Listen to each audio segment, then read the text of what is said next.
Hey, what's going on, guys? Hex coming back in today with an Eden Zero review. So, Chapter 4.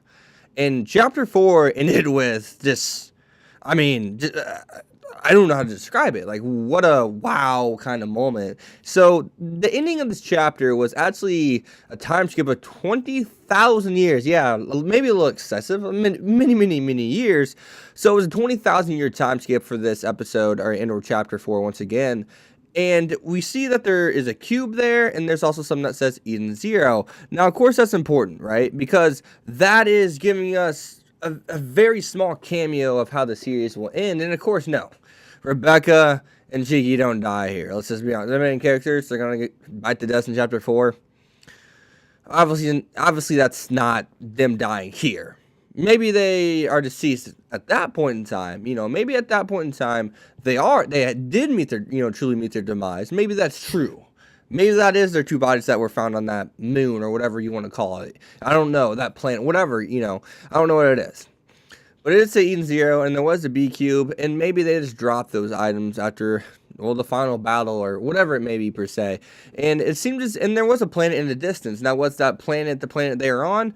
I'd have to go back and look at it exactly, but it could be it very well seems as if it is. So what takes place there at that place is the true question, if that is the planet in which they are on right now. So I don't know. That's something that we can discuss at a later time. This is not the time to really truly discuss and dive into what happened. I wonder how they're going to tie in the time skip back into the story. Maybe that's just the only page they have, this 20,000 year later thing, and that's some of the dialogue we give those people finding those bodies and the two bodies, and of course the chain and whatnot. But yeah, whatever. So they did not say a third body, so you got to think about Happy too. Where's Happy at then?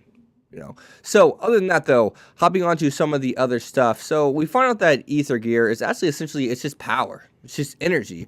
And or I guess the non-scientific term they said was magic. So with that being magic, I guess technically, I don't really see a big deal in all this. I mean, the way they've presented it, the way they've carried, what ether is, power, and or magic is so far, they've done it in a way different light. His power is way different than Natsu's. He's not breathing fire, right? He's not breathing fire. He's not throwing fire.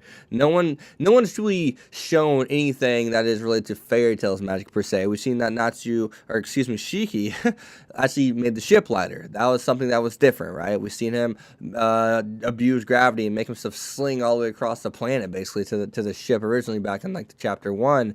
So it's pretty unique to see how they've handled things. It's really about, I guess, they use it in a scientific manner, right? They use it in a sci-fi manner. The magic is more sci-fi based and or themed per se than fairy tale ever was and was ever even close to being. So other than that, though, I gotta say the references to, I guess, YouTubers maybe per se, at times it's definitely YouTubers. I mean, the B Cube is definitely based off of YouTube, right? So whenever she makes the comment about, yeah, you should drive the ship, that gets a ton, tons of views, and Shiki's just kind of like, I'm assuming you don't get a lot of views. I'm just getting that kind of impression, and maybe that was, Hiromashima, referring to YouTubers that don't have many subscribers, don't get many views, that do crazy stuff to try to get attention. I mean, like someone who's never drive a ship before. I wonder if that was what he's referring to. If so, that's pretty cool, and it most definitely does seem like it. I mean, it just shows how much attention this guy pays to, like, social media and stuff like that. I mean, hell, his Twitter has, like, 2 million followers. I don't know any mangaka or a light novel writer, that focuses on, like, anime kind of genre have anywhere close to that many followers. It just shows how connected he is with social media once again. But other than that, though, Shiki putting those goggles on, and I first had to look at the panel for a second, and they're see-through, like they're special kind of goggles, I'm sure, unless the professor's just a weirdo. They're see-through goggles, you can't see people's clothes and shit like that. And he's just looking at Rebecca, he's just kind of like, whoa, and he's just looking at her, and Rebecca's totally oblivious to the fact, and I'm surprised they even let him get away with it. Maybe probably next chapter, she'll put him on and be like, hey, you're looking at me, yada, yada, and kick your ass. But he's looking at her in the nude, since her clothes just disappear when he puts his glasses on. I was just kind of like, oh, shit. I was just like, really?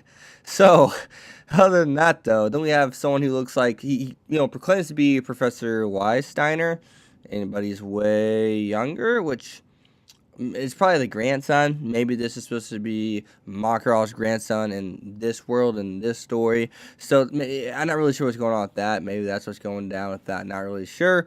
But I'll leave that to you guys down in the comments below. What do you guys think of all this stuff? Who is Steiner and where's the original professor? If this guy is proclaiming to be Steiner, who is like as young as him and or if not younger.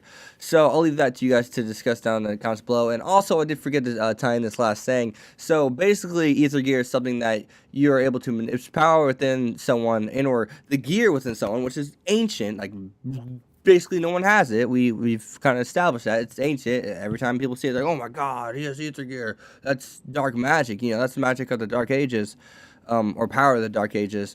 It allows you to take magic and or power essentially and make it flow through your body how you want to disperse it. And we see that, you know, of course, Sheik is able to do that. But it makes you wonder, what kind of elements can you use? Like, is everyone's magic and or power the same, or can you use it in different ways? Each ether gear different depending on where the power that resides within each ether gear comes from. Because each planet could have, like, we know the planet they're on originally does not have like this ether power coming from the ground and stuff like that. Like, whenever Rebecca refers to the weather, the other planet didn't have that. So what if the power came from that planet? Is it going to be different than this planet, or is all the power just the same? It just makes itself form in different ways. I don't know. But as always, guys, be sure to leave a like, a comment, subscribe, follow me on Twitter, X15. I'll see you guys next time. Peace. Thanks for watching, guys.